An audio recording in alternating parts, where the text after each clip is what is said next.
కర్నూలు జిల్లా జొన్నగిరి బంగారు గనుల నుంచి పసిడి వెలికితీతకు రంగం సిద్ధమైంది. పర్యావరణ కాలుష్య నియంత్రణ మండలి అనుమతులకు రావడంతో ఈ నెలలో లేదా నవంబర్లో బంగారు వెలికితీత పనులు పూర్తి స్థాయిలో ప్రారంభం కానున్నాయి. దేశంలోని మొదటి ప్రైవేట్ గోల్డ్ మైనింగ్ ప్రాజెక్ట్ ఇది. ఎల్లో మెటల్ ధరలు గరిష్ట స్థాయికి చేరుకోవడం, ప్రపంచంలోనే బంగారాన్ని దిగుమతి చేసుకునే రెండవ అతిపెద్ద దేశంగా భారత్ ఉండడంతో జొన్నగిరి గోల్డ్ మైనింగ్ ప్రాజెక్ట్ చర్చనీయాంశమైంది. కర్నూలు జిల్లాలోని జొన్నగిరి, ఎర్రగుడి, పగిడిరాయి గ్రామాల్లో బంగారు గనులు విస్తరించి ఉన్నాయి. ఈ గనుల నుంచి జీవో మైసూర్ కంపెనీ బంగారు వెలికితీత పనులు ఈ నెల లేదా నవంబర్లో పూర్తి స్థాయిలో ప్రారంభించడానికి సిద్ధమైంది. మైనింగ్ దిగ్గజం ప్రభాకరన్ కుటుంబం త్రివేణి ఎర్త్ మూవర్స్, ప్రాకర్స్, Lloyds metals and energy limited ద్వారా జొన్నగిరి ప్రాజెక్టుకు నాయకత్వం వహిస్తున్నారు.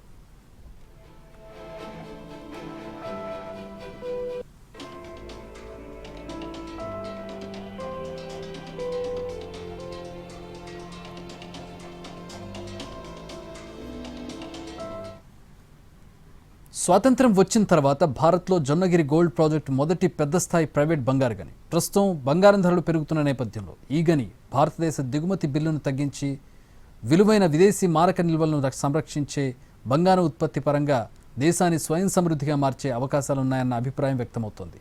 ప్రస్తుతం భారతదేశం దాదాపు 1.5 టన్నుల బంగారాన్ని మాత్రమే ఉత్పత్తి చేస్తుంది.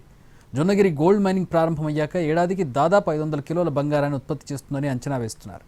ఆ తర్వాత క్రమంగా బంగారం ఉత్పత్తి 1 టన్నుకు పెరిగే అవకాశం ఉందంటున్నారు.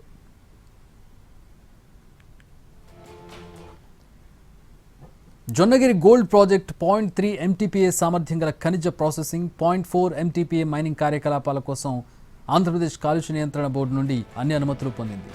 పర్యావరణ క్లియరెన్స్, కన్సర్న్ టు ఆపరేట్ సహా అన్ని ప్రధాన చట్టబద్ధమైన ఆమోదాలను పొందామని ప్రాజెక్టు వర్గాలు చెబుతున్నాయి. ప్రస్తుతం ట్రయల్ రన్లు జరుగుతున్నాయి.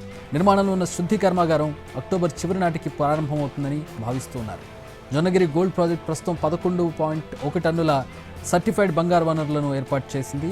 సాధ్యాసాధ్యాల నివేదికలు, కొనసాగుతున్న అన్వేషణ ఆధారంగా 42.5 టన్నుల వరకు అప్సైడ్ సామర్థ్యాన్ని అంచనా వేసింది. రాబోయే 15 ఏళ్ల పాటు ఏటా 1000 కిలోల వరకు శుద్ధి చేసిన బంగారాన్ని ఉత్పత్తి చేయాలని లక్ష్యంగా నిర్ణయించినట్టు తెలుస్తోంది.